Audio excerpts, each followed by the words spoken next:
کہ فدق کیا آخری عشرے میں فتح ہوا تھا نبوت کے؟ 4-5 سال پہلے کی بات ہے یہ تو، باغ فدق خیبر فتح کرنے کی۔ اور پھر آپ غور کریں، یعنی ایسے مذہب پہ ہنسنے کے علاوہ کچھ نہیں آ سکتا۔ علی کون ہے؟ جنہوں نے درہ خیبر اکھاڑ پھینکا، پڑھتے ہیں نا شعر، اور وہ جس کو 40 بندے اٹھا نہ سکیں، علی نے وہ درہ ہی اکیلے نے اکھاڑ دیا، ایسے کہتے ہیں نا، اور سنا ہوگا یہ ان کے ترنم کی آواز میں۔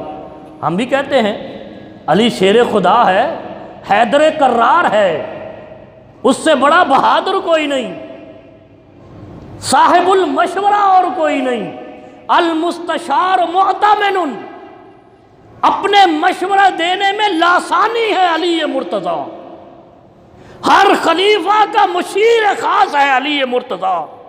اور علی مرتضیٰ وہ ہے جنہوں نے خیبر کا دروازہ اکیلے نے اکھاڑ دیا، جس نے مرحب جیسے پہلوان کو پچھاڑ دیا، یہی ہے نا علی مرتضیٰ۔ وہ اپنے سسر سے فدق نہیں لے سکا، غور کیا آپ نے کبھی؟ رسول خدا سسر ہیں علی مرتضیٰ کے، رسول خدا کی بیٹی علی کے گھر میں ہے۔ اور بدبختوں کبھی سوچ کے بھی فیصلہ کر لیتے، علی پہ جرا نہیں کر رہے ہو، فاطمہ پہ نہیں کر رہے ہو، تم رسول خدا پہ تنقید کر رہے ہو۔ اور جو رسول خدا پہ تنقید کرے وہ مومن نہیں ہو سکتا، چاہے وہ سر سجدے میں رکھ کے 1 سال پڑا رہے۔ کیوں؟ ایمان ہی تب بنتا ہے جب خدا کے رسول کے فیصلوں کے سامنے سر تسلیم خم ہوتا ہے۔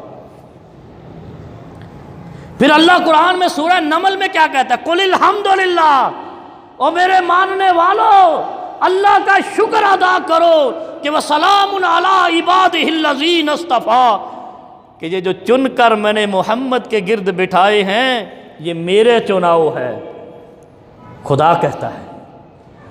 خدا قرآن میں سورہ نمل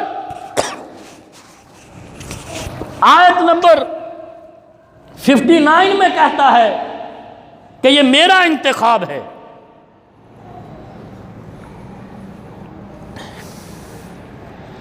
تو پھر رسول خدا کے فیصلے پہ تو اعتراض نہیں ہے، پھر تو خدا کے فیصلے پہ اعتراض ہے۔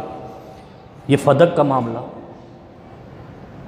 خدا کے فیصلے پہ یہودی بھی اعتراض نہیں کرتا، اگر کرتا ہے تو بتاؤ۔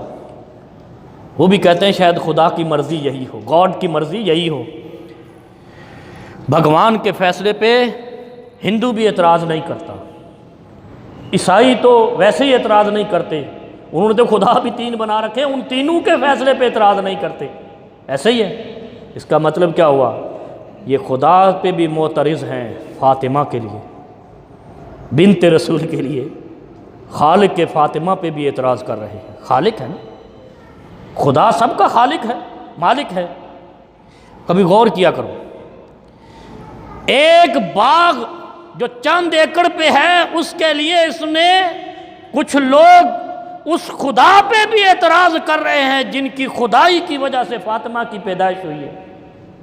کبھی سوچا آپ نے؟ پھر رسول خدا پہ بھی اعتراض کر رہے ہیں کہ فدق کیوں نہیں دیا؟ تو صدیق اکبر تو تیسری ہستی ہے، کرتے جاؤ۔ جتنا صدیق اکبر رسول خدا اور خدا کے فیصلوں پہ اعتراض کرو گے اتنی شدت سے تم نمرود کی طرح سر بھی پیٹو گے، سینہ بھی پیٹو گے۔ اور ایک بار تسلیم کر کے دیکھو، مَن یُطِعِ اللَّهَ وَرَسُولَهُ فَقَدْ فَازَ فَوْزًا عَظِیمًا، سکون میں آ جاؤ گے، پٹنا پٹانا چھوڑ دو گے۔ حقیقت بات ہے، کوئی ایک شخص جو کل تک اپنا سینہ بھی پیٹتا تھا، چھاتی بھی پیٹتا تھا، سر بھی پیٹتا تھا، وہ ایک بار کہہ دے میں خدا، رسول اور صدیق کے فیصلے پہ راضی ہوں، رب کبریا کی قسم ہے اگلے دن وہ سینہ نہیں پیٹے گا، صاف ستھرا ہو کے مسجد میں آ کے خدا سے توبہ کرے گا۔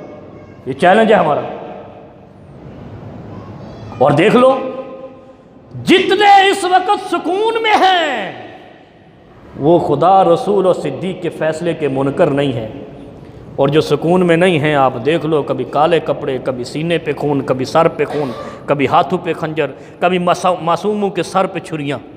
یہ تو خدا کی پکڑ ہوتی ہے نا یار. کوئی شخص نہیں چاہتا کہ وہ اپنے آپ کو زخمی کرے، بلکہ ڈاکٹر کے پاس بھاگتا ہے اگر جبری کوئی زخمی ہو جائے. اور جو خود کو زخمی کرے وہ عقل مند ہوگا، صاحب شعور ہوگا. کہا نا قرآن شعور والوں کے لیے اترا ہے، رسول شعور کو نچوڑنے کے لیے آئے ہیں، اور جنت شعور والوں کے لیے ہے، بے وقوفوں کے لیے جنت تو نہیں ہے. آپ سوچو نا ذرا، یہ کلمات ہوتے ہیں سمجھنے والے. جس کے اندر شعور ہی نہیں ہے اس کے لیے خدا اور رسول بھی نہیں ہے، اور جس کے لیے خدا اور رسول بھی نہیں ہے اس کے لیے جنت بھی نہیں ہے، بخشش بھی نہیں ہے. بس فیصلہ ختم. اب رسول خدا نے فدق دیا نہیں دیا یہ تو بتاؤ، اور جتنا رسول خدا نے فدق سے حصہ دیا یہ بتاؤ کہ اس میں صدیق اکبر نے کمی کتنی کی. پھر یہ بتاؤ کہ جو علی حیدر کرار درہ خیبر اکھاڑ سکتا ہے وہ خیبر پہ قبضہ کیوں نہیں کر سکتا؟ ایتھے تو تسی جگہ جگہ تے قبضہ مافیا بنائی بیٹھے جی. ہے نا یہ سمجھنے والی باتیں یار. جو علی خیبر کو آزاد کروا سکتا ہے، دروازہ جو 40 لوگ نہ اٹھا سکے اکیلا اٹھا کے پھینک سکتا ہے، وہ خیبر پہ قبضہ نہیں کر سکا. کس کے لیے؟ اپنی اہلیہ سیدہ فاطمہ الزہرا کے لیے. اس کا مطلب ہے علی کو معلوم تھا کہ یہ میرا حق نہیں ہے، فاطمہ کو معلوم تھا کہ میرا حق نہیں ہے. اچھا یہ عموماً کہتے ہیں فاطمہ حصہ مانگنے گئی، یہ سنا ہوگا آپ نے بھی. اور پھر جب کہتے ہیں کہ قرآن حق ہے، فاطمہ بھی حق ہے، بڑی دیومالائی داستان کی طرح. اور جو حق کا انکار کرے وہ کافر ہے. فاطمہ نے حق مانگا، صدیق نے انکار کیا. صدیق نعوذ باللہ لا حول ولا قوت الا باللہ چند ٹکڑے کے لیے. یہاں ہم کیا کہتے ہیں؟ یہ دولت بھی اتھے رہ جانی ہے، مال بھی اتھے رہ جانا ہے، زمین بھی اتھے رہ جانی ہے، ایک لاش ہوتے قبر چ جانی. ایویں کہتے ہیں یہ جو چند گز زمین ہے فدق کی، اس کے لیے زمین اگر نہیں دی تو کوئی کافر ہو جائے گا. اگر باپ کسی کو زمین نہ دے تو کیا باپ کو کافر کہو گے؟ اگر بھائی بھائی کو حصہ نہ دے تو کیا ایک بھائی کافر ہو جائے گا؟ اگر بیٹا ماں کو حصہ نہ دے، باپ کو حصہ نہ دے تو بیٹا کافر ہو جائے گا؟ وہ کافر ہونے کی اور علامتیں ہیں. کلمے کا منکر ہونا، خدا کا منکر ہونا، رسول کا منکر ہونا وہ کافر بناتا ہے. زمین کی وراثت کی تقسیم سے کوئی کافر نہیں بنتا. یہ بتاؤ ان کو. پھر ملا باقر مجلسی بہار الانوار سب سے معتبر ترین کتاب ہے. ملا مجلسی کہتے ہیں کہ شیعہ میں بیٹیوں کا حصہ نہیں ہوتا. سبحان اللہ. رسول کے لیے بیٹی کا حصہ نہ دینے والے کو کافر بنا رہے ہیں، خود بیٹیوں کو حصہ نہیں دیتے. اور شیعہ کی ہاں بیٹیوں کو حصہ نہیں دیا جاتا. یہ پتہ ہے آپ کو؟ وراثت میں بیٹیوں کا کچھ حصہ نہیں، محروم ہیں. تو اس کا مطلب ہے وہ سارے کافر ہیں جو اپنی بیٹیوں کو حصہ نہیں دیتے. ہم نہیں کہتے یار، ہمیں کیا پڑی ہے؟ ہم تو سب کو، ہم تو یہودیوں کو بھی کہتے ہیں مسلمان ہو جو خدا کا واسطہ ہے. نہ جہنم میں جاؤ نہ آگ میں جلو، وہ عذاب علیم ہے، دردناک ہے جہنم. خدا کی پکڑ بڑی دردناک ہے. جو بیٹی کو حصہ نہ دے وہ کافر. اگر تمہارا اصول مانا جائے تو تم تو سارے مذہب تمہارا کہتا ہے کہ بیٹیوں کو حصہ نہیں دیتے، تو سنی تے بے وقوف ہے جڑے تانوں کافر کہندے، تساں خود ہی کافر ہو. اسی نہیں کہندے. یہ سنیاں نے ایویں پئی ہے کٹ کھان دی، جیل جان دی کہ بھائی ان کو کافر کہو. بھائی نہیں، اگر یہی اصول رکھیں کہ رسول خدا نے بیٹی کا حصہ نہیں دیا، صدیق نے انکار کیا، وہ اسلام سے باہر ہے، تو جو بیٹی کو حصہ نہ دے وہ کافر ہے، مسلمان نہیں ہے. تو پھر ہون سمجھ آ جائے گی. پھر اب سمجھ آ گئی کہ اگر کوئی بھی باپ بیٹی کا حصہ کھا جائے تو وہ کافر.